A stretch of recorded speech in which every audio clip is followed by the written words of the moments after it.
நம்ம India Australia அணிக்கு எதிராக மோசமாக தோல்வி அடைஞ்சதை தொடர்ந்து ஒட்டுமொத்த ரசிகர்களுடைய கோபம் முழுக்க முழுக்க கேப்டனான ரோஹித் சர்மா அதே போல விராட் கோலி இவங்க இரண்டு பேர் பக்கம்தான் தற்போது திரும்பியிருக்கு.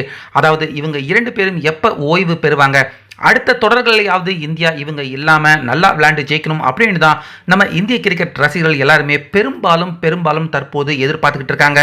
இப்படி இருக்க ஹெட் கோச்சான கௌதம் கம்பீர் இன்னைக்கு ரோஹித் சர்மா விராட் கோலி இவங்க இரண்டு பேருடைய ஓய்வை பற்றி ஒரு முக்கியமான அஃபிஷியலான தகவல் ஒன்று அவர் சொல்லியிருக்காரு. அந்த தகவலில் இவங்க இரண்டு பேரும் அணியை விட்டு தற்போது போக போகிறதில்ல, அதனால நான் வெகு விரைவில் அணியை விட்டு போயிடுவேன் அப்படின்னு சொல்லாம சூசகமாக தற்போது கௌதம் கம்பீர் அவர் பிரஸ் மீட்டாளர்களில் சந்திச்சிருந்தப்ப இந்த பரபரப்பான தகவலை தற்போது ஹெட் கோச்சான கௌதம் கம்பீர் அவர் கொடுத்திருக்காரு. ஸோ இதில் ஃபர்ஸ்ட் நம்ம இந்தியா அடைஞ்ச இந்த தோல்வியை பற்றி கௌதம் கம்பீர் அவர்கிட்ட கேள்வி எழுப்பப்பட்டிருந்தது. அதுக்கு இந்தியா அடைஞ்ச இந்த தோல்விக்கு என்ன காரணம் அப்படின்னு நான் சொல்ல தேவையில்லை, நிச்சயமா இந்த தொடரை முழுசா பார்த்த எல்லாருக்குமே தெரியும். இந்திய அணி இந்த தொடரை பொறுத்த வரைக்கும் பவுலிங்கை விட பேட்டிங்ல ரொம்ப மோசமா இந்திய அணி செயல்பட்டிருக்காங்க. அந்த ஒரே ஒரு காரணம் தான் இந்தியா தற்போது பார்டர் கவஸ்கர் டெஸ்ட் தொடரை இழுக்கிறதுக்கு முக்கியமான காரணம் அப்படின்னு கௌதம் கம்பீர் அவர் சொல்லியிருக்காரு. ஸோ அதை தொடர்ந்து ரோஹித் சர்மா விராட் கோலி இரண்டு பேருமே அவங்க எப்போ ஓய்வை அறிவிக்க போறாங்க, அவங்களுடைய ஓய்வை பற்றி உங்களுடைய கருத்து என்ன அப்படின்னு கௌதம் கம்பீர் கிட்ட இந்த முக்கியமான கேள்வி எழுப்பப்பட்டிருந்தது. அதை பற்றி சொன்ன கௌதம் கம்பீர் இந்தியா தற்போது அடுத்த டெஸ்ட் மேட்ச் ஆட்டம் ஜூன் மாத இறுதியில் தான் விளையாட போகிறாங்க. அதுக்கு இன்னும் கிட்டத்தட்ட சுமார் 6 மாத கால இடைவேளை இருக்குது.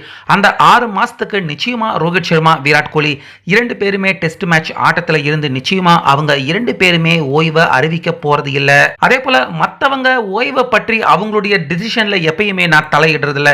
ஒருத்தங்க ஓய்வு அறிவிக்கிறது அறிவிக்காமல் இருக்கிறது அது அவங்களுடைய தனிப்பட்ட விருப்பம். அதில் மூணாவது நபர் முக்கியமாக ரசிகர்களாக இருந்தாலும் அவங்க அந்த விஷயத்துல தலையிடுறது சரியான முடிவாக இருக்காது.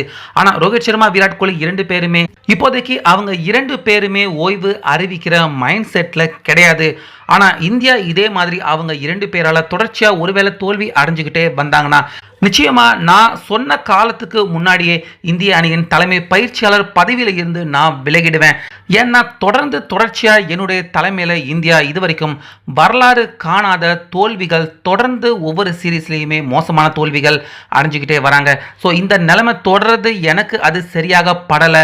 ரோஹித் சர்மா விராட் கோலி அவங்க ரிட்டையர் ஆகுறாங்களோ இல்லையோ, இந்தியா தோல்வி அடைகிற நிலைமை தொடர்ச்சுன்னா நிச்சயமா நான் என்னுடைய பதவியை ராஜினாமா செஞ்சிடுவேன் அப்படின்னு கௌதம் கம்பீர் ரோஹித் கோலி அவங்க இரண்டு பேருமே தற்பொழுது ஓய்வு அறிவிக்கிற மைண்ட் செட்ல இல்லை. ஆனா இந்தியா தோல்வி அடைஞ்சுக்கிட்டே போனா நான் என்னுடைய பதவியில இருந்து விலகிடுவேன் அப்படின்னு கௌதம் கம்பீர் இந்த அதிர்ச்சி தரும் பேட்டியை தற்போது கொடுத்திருக்காரு.